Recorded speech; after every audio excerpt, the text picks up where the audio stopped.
Uh, Thank you very much for attending. Welcome to the Family Legacy Council's fourth webinar in our ongoing series of webinars. This is all sponsored by the Family Legacy Council that Peter Culver and I and Marvin Blum have created. Today's topic is why family meetings are not one and done. Joining me today is my wife and partner at GenLeg Co., Kathy Rogerson. She's the Chief Relationship Officer here at GenLeg. Welcome, Kathy. Thank you, Tom, and glad to see all of you, and thanks for coming. Kathy is going to be an integral part of today's conversation. She's going to be explaining the importance of families getting to a place of trust, how they can lose it, how we can help them hopefully gain it back again. And you will see that this fits perfectly in this theme of family meetings are not one and done, because that is a long-term process. I'm going to turn off our camera now and let you focus on the slides. And Kath and I just actually returned from a 2-day multifamily meeting that we were running for a charitable organization, a national charitable organization that you would know. Their board and their top donors desired, we recommended the idea, and they really liked it, of having a multifamily family meeting. And so the board members brought their families, and so did their major donors, and they had a total of over 25 families represented with over 75 people there. And it was a wonderful experience, and we're going to have a chance to show you the kind of information that was the output from that meeting as well. And here was the problem. When we would typically mention to a high net worth individual that we think you ought to be having family meetings, they might have an idea of what that looks like, and they might click in and say, well, yeah, that kind of makes sense. I'm not sure how to start. But if you could see in their mind, they normally are thinking of one of two things. Either they're thinking we're going to have a meeting that's going to talk about the numbers, the size of our estate, the trusts that we have, what they look like. Yeah, and so, or if they recognize that we're not going to talk about the numbers, in fact, we encourage them to take that off the table and not speak about it for multiple family meetings until we get well into the game. But if they do have another thought then of what it could look like, what they have is more of a fog bank. They're not sure, what is this going to look like? And certainly they don't know how to get started. So what we're going to share with you today is the output from the multifamily meeting that Kathy and I just ran, and some of the output we do from normal family meetings to give you a sense of what this all looks like. This idea of multifamily family meetings is actually becoming a pretty hot idea, because the same weekend, this last weekend that we were running this for a charitable organization, the Young Presidents Organization was running their 5th in a row of multifamily family meetings, where they are having the same families come back. This time was in Salt Lake City. And I'll talk a little bit more about that as well. They based their multifamily family meeting on what the Brigham Young University was doing. And I actually helped create the Brigham Young University program going back about 10 years ago now. They have what they call a family reunion weekend. And families come together and they spend 2 days learning about whatever is new to learn. But I mention that because the Young President Organization is having their 5th. Clear indication that you cannot have this be one and done.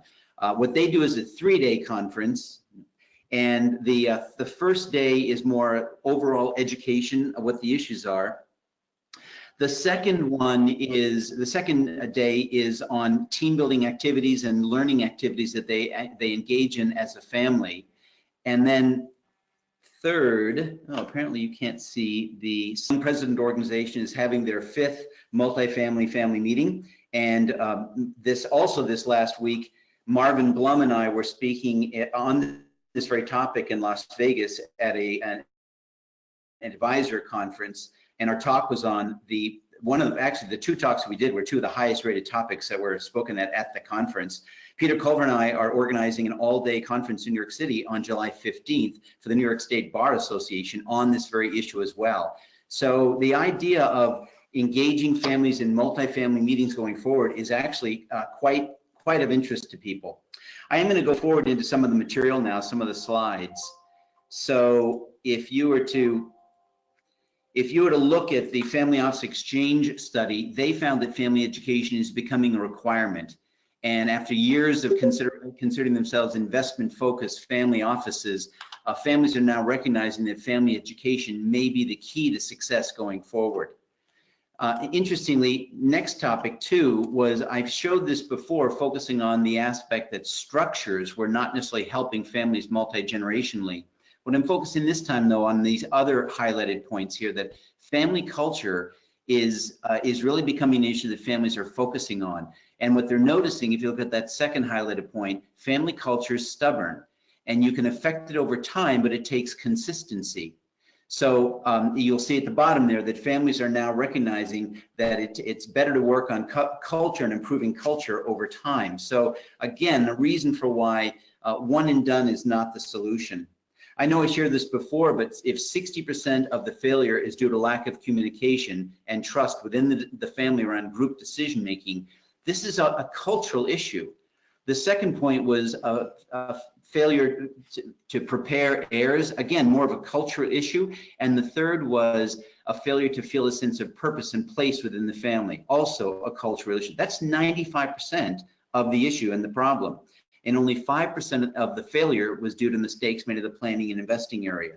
So you can see, if they're going to focus on culture related issues, that is a long-term process. Peter Drucker had said, culture eats strategy for breakfast, and he was right on that. You're seeing the biases against focusing on culture that Patrick Lencioni referred to in his book, The Advantage. He was focusing on business owners not wanting to focus on culture in their business because it seemed beneath them or too simplistic. The three biases against it, though, are the same biases we hear families bring up when it comes to dealing with the family culture. And number one was a sophistication bias. I said before, they often feel like it's beneath them. It's not so important. It just sounds too simplistic. The adrenaline bias is that they feel they've got too much going on. If we're not too busy, our kids are certainly too busy. So in fact, I had that issue come up this morning in Boston with a family office I'm working with, where they thought that, gee, the next generation is just too busy to focus on these things. And the third is a quantification bias, that the kind of people we work with, and probably the kind of people you work with in your own family, are often people that are used to metrics. When we're looking at our portfolio, we're looking at performance. When we're looking at our business, we're looking at profitability. What are the metrics around family governance? What are the metrics around family improvement? What are the metrics around family governance and all? These issues I raised before in our second webinar and the first webinar relate to cultural issues as well. Low net worth families have tremendous interdependence. Wealthier families often focus on independence to their detriment. But very wealthy families that are succeeding multi-generationally are getting back to a place of interdependence again. These are all culture-related issues that took time to develop. I had shared earlier this notion of family purpose needs to drive the planning process, and the planning process should really support the family purpose over time. And the money and the assets really go along for the ride in the middle. What we're normally finding, though, is the assets drive the planning process because we know what they are. The planning process supports the assets, and the family purpose isn't focused on because it is a long-term process to really engage in what that would look like. This Ernst & Young does a lot of work with entrepreneurial, multi-generational, enterprising families, they call it. And what they say is that families that have enterprises, which is most of the families that we work with, and probably most of the families you work with, periodically over many years will recognize things happen. They periodically need to have a liquidity event. Sometimes they need to have one because either a strategic offer comes in that's just incredible that they have to take, or they recognize that the business may have a limited lifespan. I mean, if you owned a Blockbuster distributorship empire 10 years ago, I hope you diversified, because if you didn't, it's gone. And if it's not that they have a full liquidity event, sometimes they just engage in additional activity that supports the business they're in. One of the families that I'm working with owns an oil and gas business enterprise on the left-hand side of this graphic, but they're concerned about a carbon tax really causing a problem on the value of that business. So although there isn't one yet, they're concerned about it. So they're engaging actively in the middle space of joint ventures and entrepreneurship around the idea of alternative energy. They want to go from being an oil and gas company to an energy company, and they're being very active in that middle space. Well, right now, Dad is in that family making most of the decisions to move back and forth across this continuum of whether we're engaging in the enterprise or entrepreneurial ventures or venture partnerships or having liquidity events. Well, the family culture in the next generation will have to pick up and be able to make those same kinds of decisions. And if they have a smooth culture that can do that, then they can really transition back and forth. Family offices are recognizing the need to navigate both the transitions above and the culture below. And they're now engaging in a cultural conversation that is ongoing. Again, meaning that this is not one and done. It's an active part of their ongoing agenda every year. And as I mentioned, Ernst & Young is doing a lot of the former GenLeg company that Kathy and I are focusing on, have really built out how do we help the family build that stronger culture of a family down below. Because if they don't, if they fell apart as a family, or even if they love each other and everything's great, they think, but they've separated and they have different branches focusing on their own issues, if that's how they've allowed the family to kind of separate, it's impossible for a family with that level of separation to make the ongoing decisions that need to happen to keep family enterprises and family multi-generationally.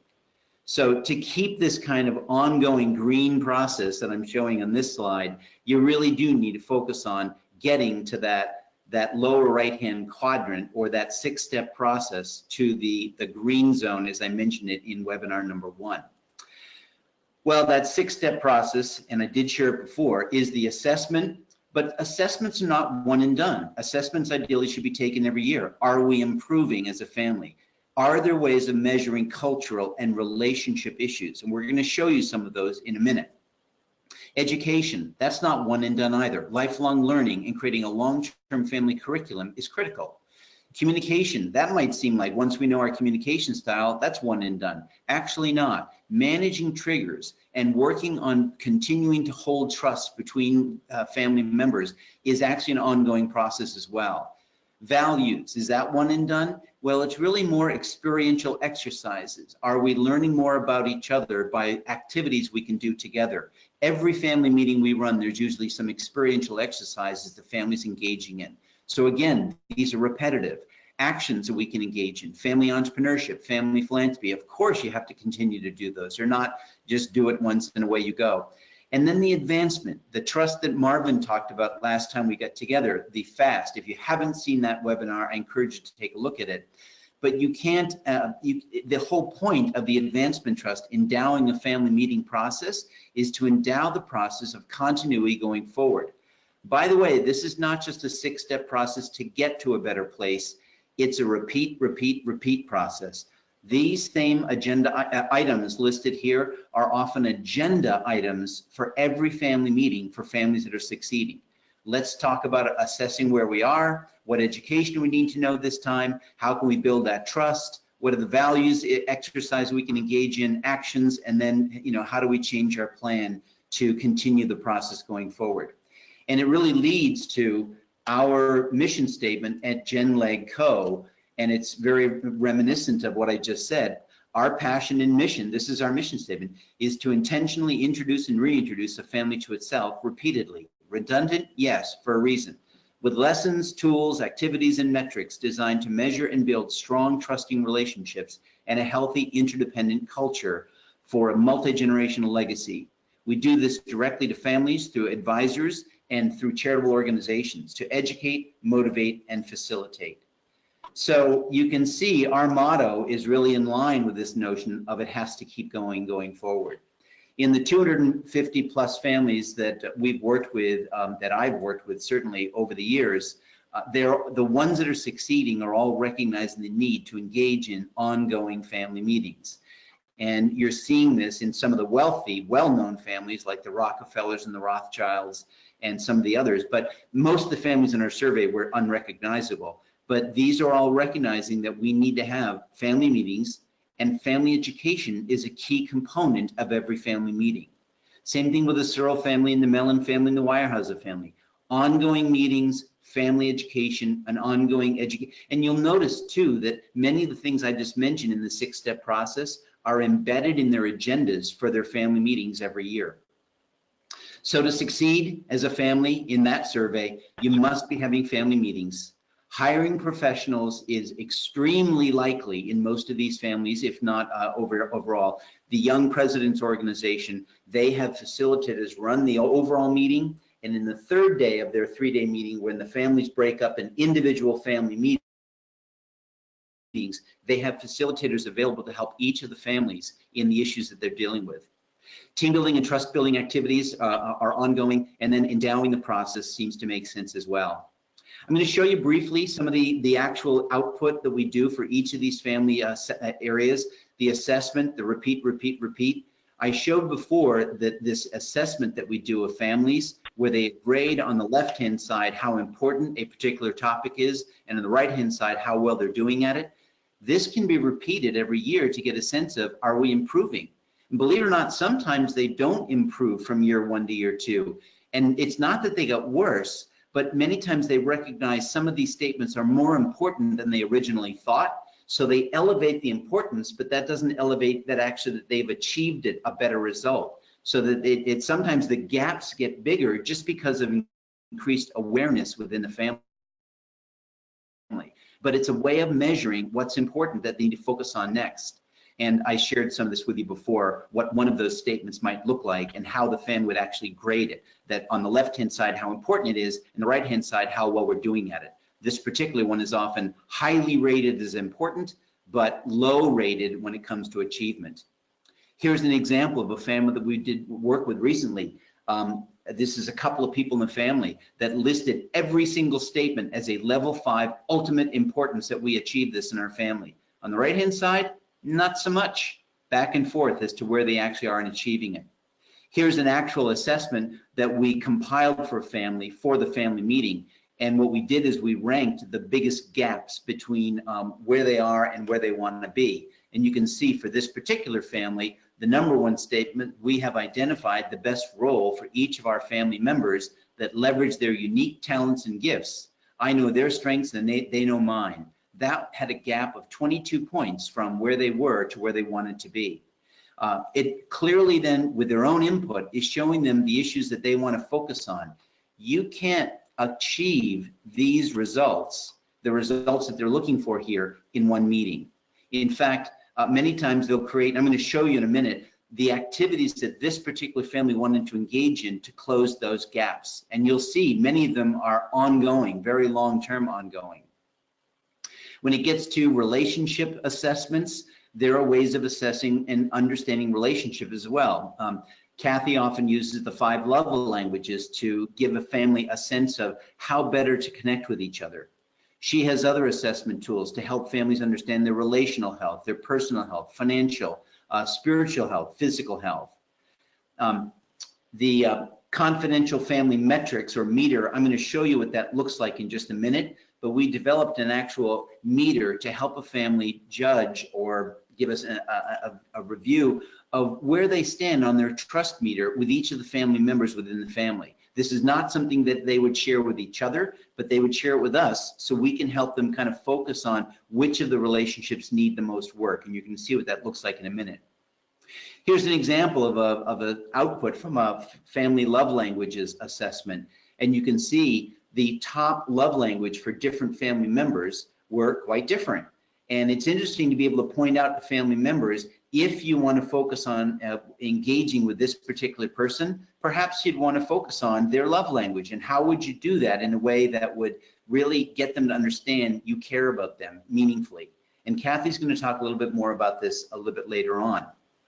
But you'll see there are multiple family audits that can give you an actual assessment of where they are. Governance assessment, communication, love languages, trust meter, values. There are also financial audits as well that Peter Culver often focuses on, giving them a sense of where they are from a risk, overall performance, fees, things of that nature. But both of these audits together give them a sense of improvement from meeting to meeting. Education, lifelong learning. Again, it's repetitive, repeat, repeat, repeat.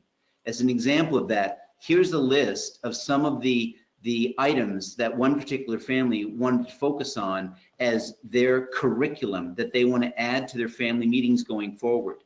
And entrepreneurship is an example. That's an ongoing endeavor.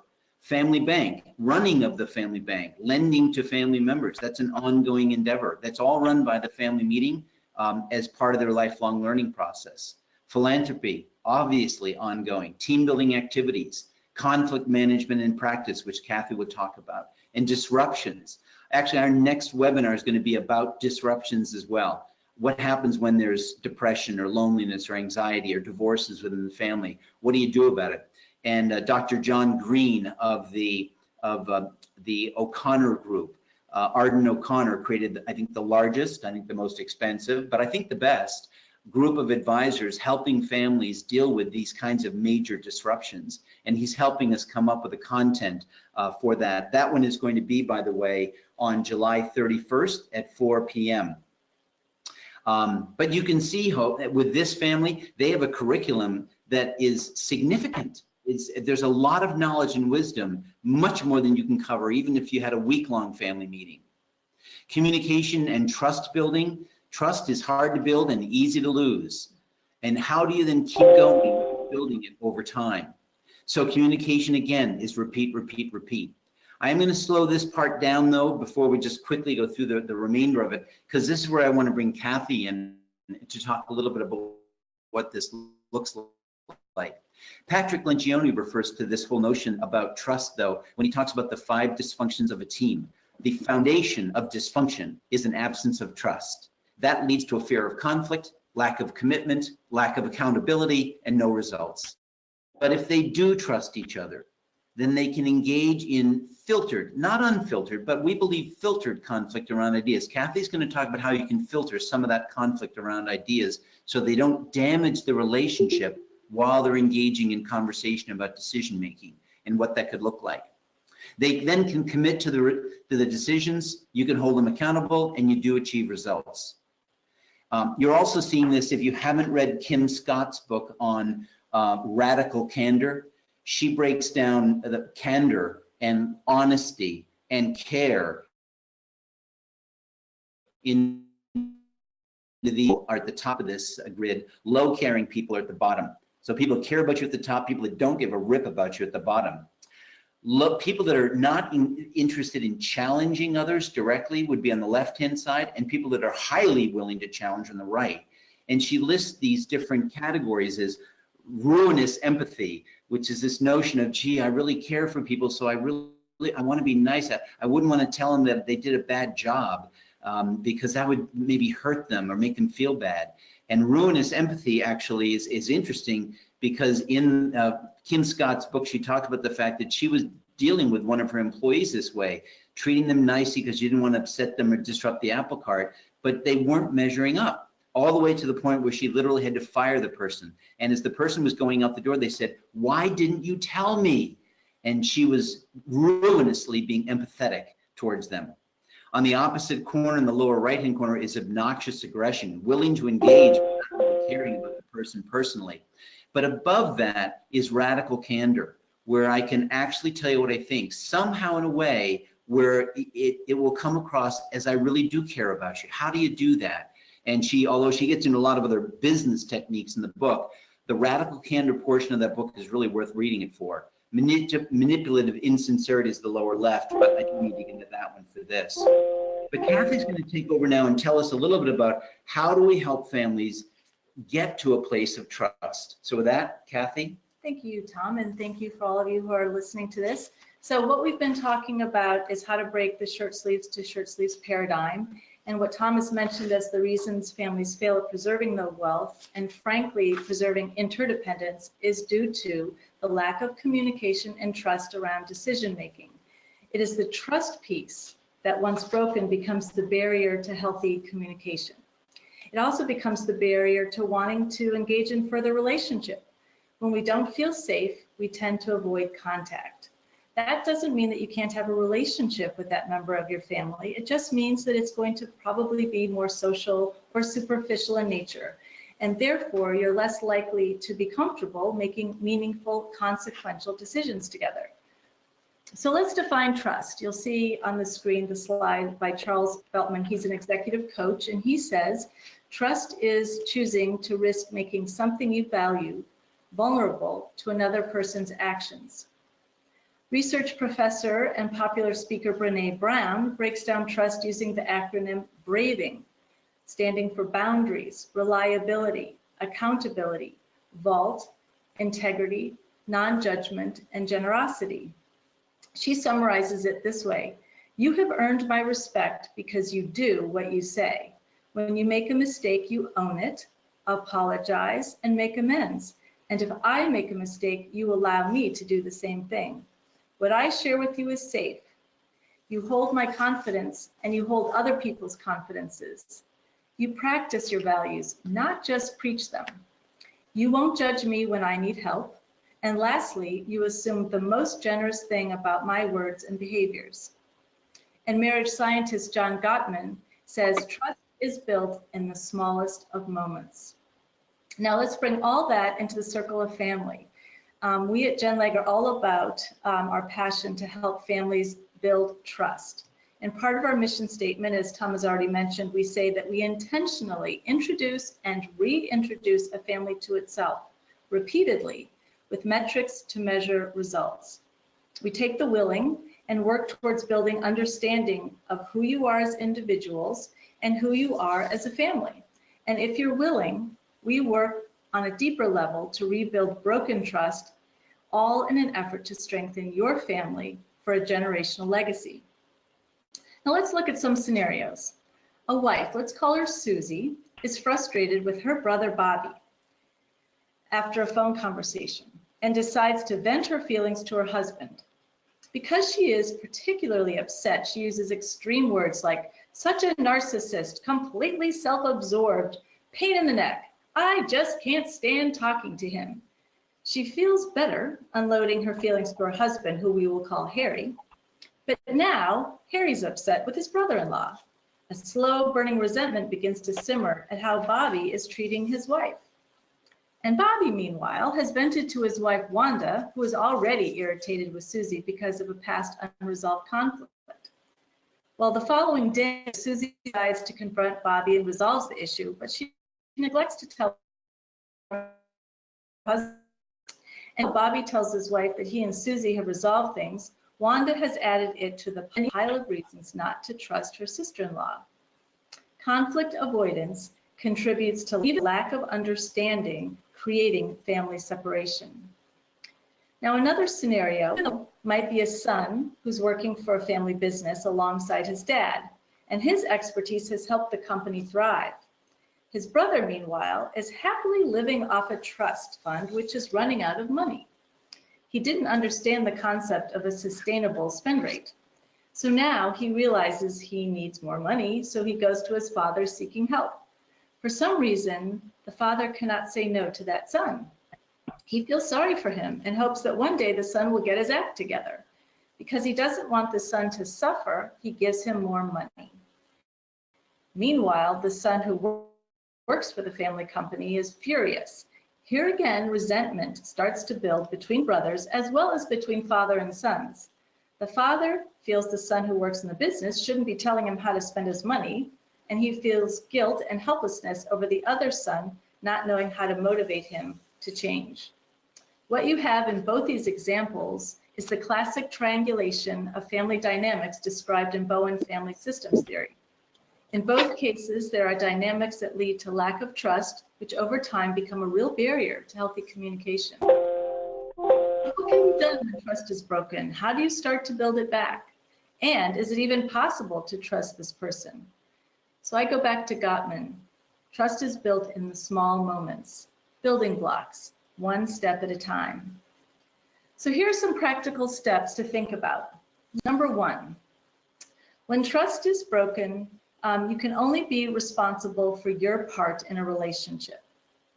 We all know it's impossible to fix a person. Any wife has realized that after the first year of marriage.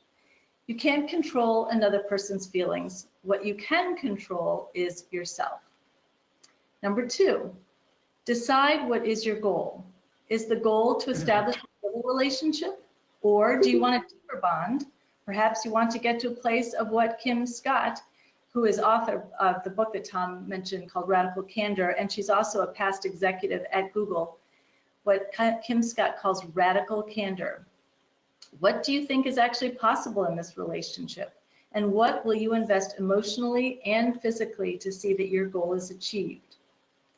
Number 3, learn your family members' communication style, love language, and values, and then start to practice communicating by style shifting towards their style. So at GenLeg, we use the Stratton ILS communication assessment, but there are many others out there like DISC, Myers-Briggs, Enneagram, and Wired That Way. In the language of the ILS, you want to ask which quadrant are they in? Are they a director? Are they a counselor? Are they a persuader? Or are they an analyzer? If I'm talking to a director, I know she needs to hear things in bullet points, knowing what the point is of this discussion. She's all about results and action. She needs to know what and when. In talking to a wife who's a counselor, speak gently, not directly, and talk about feelings, taking time in the conversation. Don't be in a hurry. A counselor needs to know why and who. The analyzer wants to know why you're asking. So to ask your husband what he wants to do this weekend will only make him feel like you already have the answer and he's stepping into a trap. An analyzer wants to know how and why. And when talking with a persuader, know that when you ask him to do 3 things, he will maybe do 1 and have a great time doing it, and then give you a big, long song and dance about why he couldn't do the others. In fact, he may not even have heard the other 2. A persuader wants to know who and what. When you learn their love language, that is very important. So for those of you who aren't familiar with that concept, Dr. Gary Chapman, who's a psychologist, in his more than 40 years of counseling, discovered that there are 5 primary ways that we give and receive love, and he titled them words of affirmation, quality time, physical touch, gifts, and acts of service. He's written extensively on this, so if you're curious, you can go for free to the5lovelanguages.com and take his online quiz and just see where you are in your love language. So if your family member feels loved by words of affirmation, then taking the trash out is not going to cut it. They will not feel loved by that act. They feel loved not by you doing things, but by you telling them what you think is special about them. That, of course, doesn't mean that you're off the hook about taking out the trash. If their love language is quality time, then when you come home from a business trip, you better carve out a chunk of time to spend sitting with your spouse or child, just being with them, listening to their heart, not in a hurry. Or if that isn't possible right then, how about organize a date or special time to spend with them in the next few days so that their love tank gets replenished? If their language is physical touch, then give back rubs or foot massages, and by all means hold their hand or put your arm around them whenever possible. Appropriate touch is what they need in order to feel loved. And lastly, if their love language is gifts or acts of service, then you need to step up the doing. Buy some flowers, write a note and put it under their pillow, mow the lawn, or take his shirts to the dry cleaners. Think of ways to love by doing. Speaking their love language will go a long way to build trust. Now find out what they value. We take clients through a values exercise which delineates 56 different values, and it's very helpful in learning what is important to each of the members of a family. Once you know this, you can suggest an activity that is in their wheelhouse of importance. If they value adventure, for example, maybe ask if they want to go hiking or canoeing. If it's loyalty, then if you say you're going to do something, you better follow through. If it is creativity, ask if they want to go to the museum or paint something together or build something. Constantly as value. Much conflict can be avoided by knowing your audience. Number 4, remember the 5-to-1 ratio. It is often quoted that you need 5 positive engagements to counteract the 1 negative. This is supported by research done by academic Emily Heafy as reported in the Harvard Review, as well as research done by marriage guru John Gottman. Therefore, realize that it's going to take a while to rebuild trust, and so focus on what you can do together to build one positive encounter at a time. Number 5, be willing to own your part in the problem by asking forgiveness. Forgiveness is hard to ask for and hard to give. We want to feel vindicated, and we always want to feel that we're right, but owning our part in a disagreement or situation goes a long way to reestablish trust and open the other person's heart. Gottman talks a lot about repair. What can you do to move toward the other person to begin to repair the hurt? Owning your part in the issue is key. And number 6, lastly, forgive them their trespasses. Forgiveness is the first step to healing. Many psychologists say that this is true. And they will tell you that when you're not willing to forgive someone, it's like carrying them around on your back permanently chained to them. When we forgive, we are releasing them, breaking off the chains, and thus freeing ourselves. Our dear friend Jamie Bush says, unforgiveness is like eating rat poison and then waiting for the rat to die. At GenLeg, we educate our families on the problem of why families fail at preserving wealth multi-generationally. Then we teach these tools, as well as many others, for the purpose of building trust. Each step taken to move towards showing love to a member of your family makes the likelihood of success that much greater. We want to help each client move from humility to empathy to forgiveness to friendship to trust. Remember, as you start to engage in baby steps to rebuild trust, keep your expectations low. It takes time. You won't be able to repair all relationships in 3 easy steps, and some relationships just won't be able to be repaired at all. You can only control your part. Ultimately, in a family, you're going to have conflict, and there will most likely be broken trust along the way. It's how you deal with the conflict that makes all the difference. And sometimes you just need a little help, and that's what Tom and I are passionate about, helping to build strong family teams. Yeah. So I hope that's been helpful. That's been very helpful. Thank you, Kathy. You're welcome. And I think you can see that what I focus on is sort of the big picture, 30,000-foot view, education and motivation to families to help them get started in this space. But if they really want to make a difference, somebody has to be willing to get down into the grass at the grassroots level and actually help them on the individual relationships to figure out, what do we do? How do you do something different? Because the definition of insanity is doing the same thing over and over again and hoping for a different result. And that's what a lot of families do, but hope is not a strategy. It doesn't solve the problem.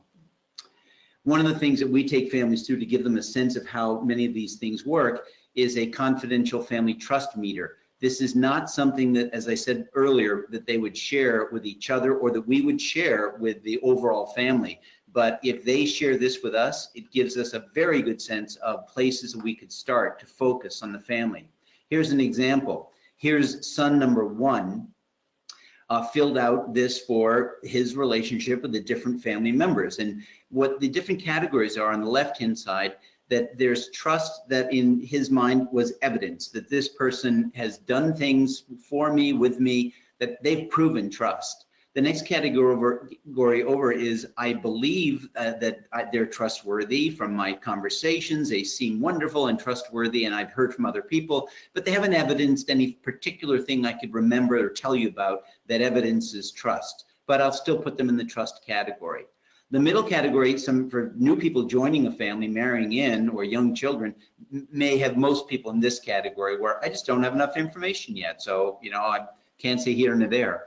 On the other side, though, there are people that at first blush, you size them up wrong, or they just don't sound right, and you don't have evidence, they haven't acted on any behalf yet that's caused a problem for you, or you really have a reason not to trust them, but you've heard things, or you just sense it from conversations. Of course, the worst is on the right-hand side, where you have low trust with an individual because they've proven that they deserve low trust. This is very helpful for us in working with a family, because the way for those people on the way right-hand side to repair is both parties need to have a little bit of encouragement and support. To get to radical candor, One person has to be willing to radically share what they actually think and what they observe and what their feelings are. But the other person has to be radically willing to receive that without feeling attacked. And so coaching goes a long way in actually helping families start to understand each other better. And again, these are not things you can solve in a one and done. Most of this work actually happens between family meetings, but the results of this is evidenced at the family meetings. And it's where we can then talk about activities where we can now engage in very different fashions based on a rebuilding of trust of these individuals. So some of the activities we might encourage is good behavior when you're trying to build trust with somebody might be on the top. Bad behavior might be old ways of dealing with things on the bottom. So if somebody makes a comment that seems a little snarky to you, can you show, or maybe some comment that you're not sure how to take it, on the positive side, can you show curiosity about the comment? Tell me more. What are you thinking here? How?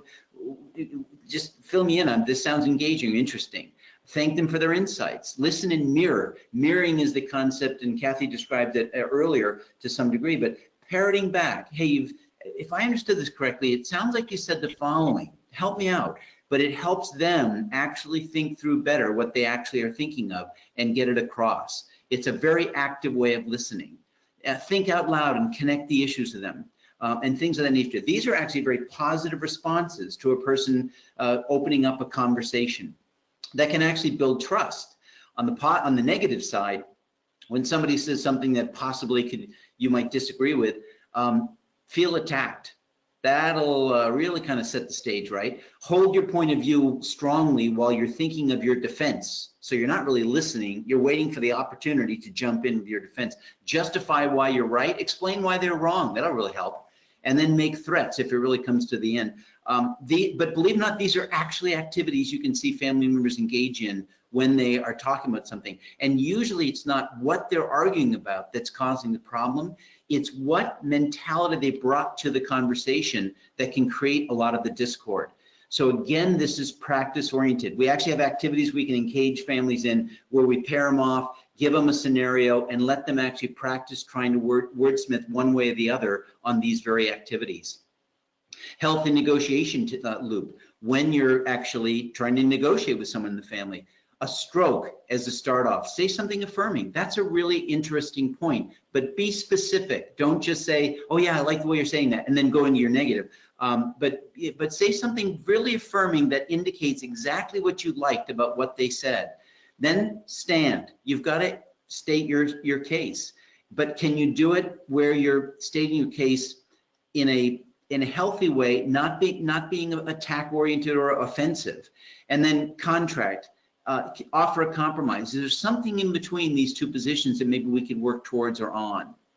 Another way of looking at that is a healthy feedback loop. When somebody says something, can you say again, when they've given a presentation or made their point that they'd like to make, can you say something positive again and be specific? And then can you begin your addition with the word and, not the word but? Because if you say, oh, you're great here, you're great there, you're great there, but you just eliminated everything you just said, and they're now ready for the attack. But can you word it where you're great here, great here, great here, and I'd love to talk about ways that we can expand out or think through ways to really impact all the people that might be listening to you when you engage in this conversation. And that's engaging. It's a much more positive way to bring that up. Recommend changes carefully and be specific. Sometimes you're recommending a change, not of what you could do right now, because that can be very threatening. But hey, in the future, if you want to engage a broader audience, what would you be interested in maybe adding something like this to your argument? So again, we're not saying but, we're saying and.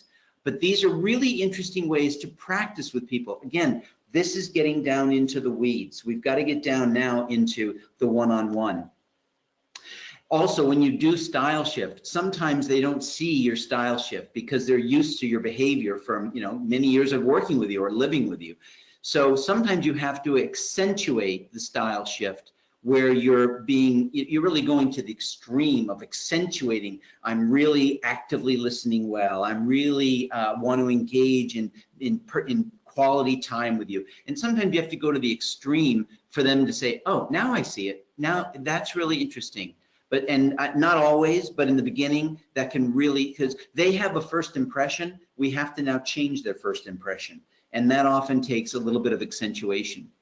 Well, we spent a long time on that third step in the 6-step process, just as a reminder that it's repeat, repeat, repeat, because you can see these are things you have to constantly work at. I normally say that a family's on automatic withdrawal when it comes to relationships and trust. You have to be intentional in making deposits back. Kathy talked about the 5-to-1 ratio. Similarly, you have to make a lot of deposits before you can make a withdrawal. When it comes to values, I really, in my 6-step process, as you saw me, hopefully I talked before about this, it's really not about values as much as it is meaningful experiences. Malcolm Gladwell talked about that fact that it's more important that you share meaningful experience with the people so that you come to know what their values even are. So again, this is a repeat, repeat, repeat process of meaningful experiences. And most of the family meetings that I've engaged in with families, they actually have meaningful experiential exercises as part of the agenda of the meeting. Here's Malcolm Gladwell's quote, though, that meaningful experiences are really the foundation from which you learn people's values. Well, last point, just as an activity that just to give an example of how we might help a family learn more about each other, creating a family shield is a very healthy exercise. It's not quite writing a mission statement, but it's getting towards that direction where they have a chance to, as a group, think through why do we exist? And as a group, what do we want to be in the future? And as a group, what must we achieve to be successful? And then what do we value thinking about, and at least whiteboarding it, but eventually when we get down to what would it look like on a family shield. Actions that they can take around this, again, are not one and done. I call this family entrephilanthropy. Entrepreneurship, if done correctly, is philanthropy. Here's well, again, this can be repeat, repeat, repeat, but here I'm going to jump to the graphics and I'll come back to these in a minute. This is a graphic I'm using with some of the work I'm doing with Babson, but they're an entrepreneurial organization. They're recognizing, though, that many of their entrepreneurs view their entrepreneurship, building businesses, as giving to society, not just lining their pocket. But when I'm starting a business, I'm giving people jobs. I'm giving them self-esteem. I'm giving them a paycheck. They're going home and being able to raise a family, raise a community. I'm building a society by my entrepreneurship. So philanthropy, is great, but sometimes they actually think, I want to pass on that mantle of entrepreneurship because that can help my employees and the continuity of our community as well, if not better than philanthropy. But don't get me wrong, all of these are ongoing. These are ongoing exercises.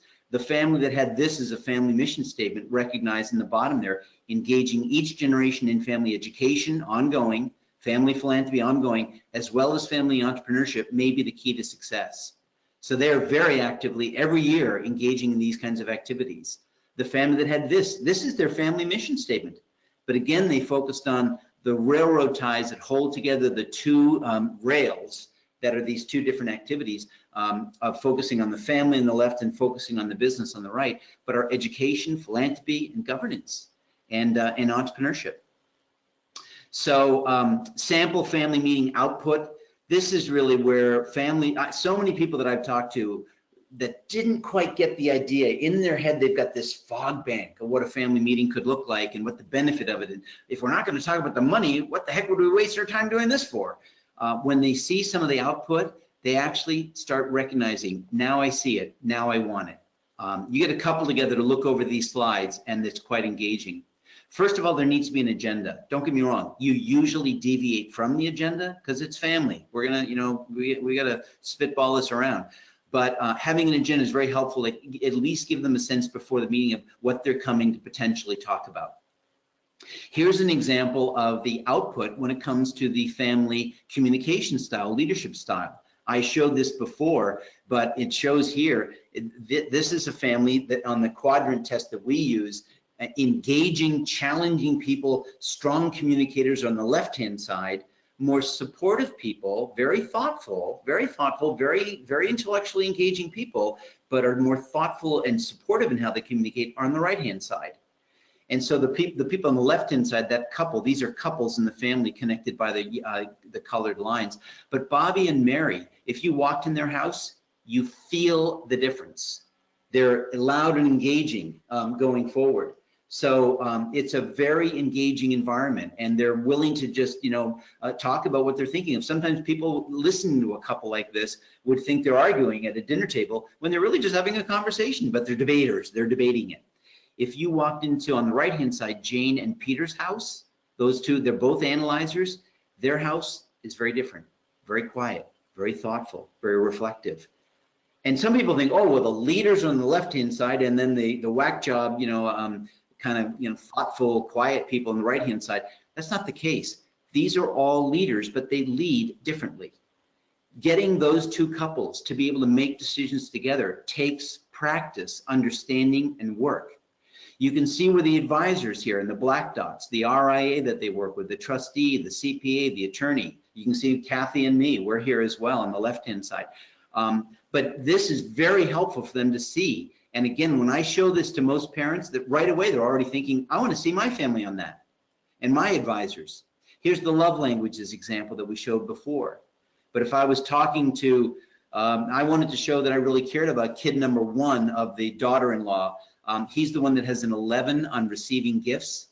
It would make sense for me to give something to him. Now, I don't mean just give him an expensive gift. That's not the point. I mean giving something that shows I see him. If he's on a soccer team, can I give him something that's soccer related, that he's evidenced and talked to me, where I'm indicating I listen to you, I see you, I care about you, and I want you to have this because it's important for what you care about. That's a way of indicating I really care about you. The person that the son that has words of affirmation, being able to talk about, and I don't mean just platitudes. Oh, you're a great son-in-law, or you're a great son. Being able to say, here's why I'm really proud of you this week. Wow. Okay, well, if you have something to say there, that's really engaging. So this is actually really valuable for family to know about each other. Here again was what I showed you earlier, a family on the assessment, what they said were the biggest gaps. Here's what they said they wanted to do to fill the gaps. They wanted to create a communication method. It was going to be a group chat.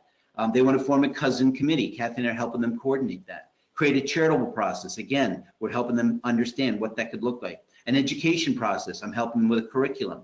But these are activities that they want to engage in. These are long-term engagements. They're starting to recognize by their first family meeting, they're recognizing the need to have many of these.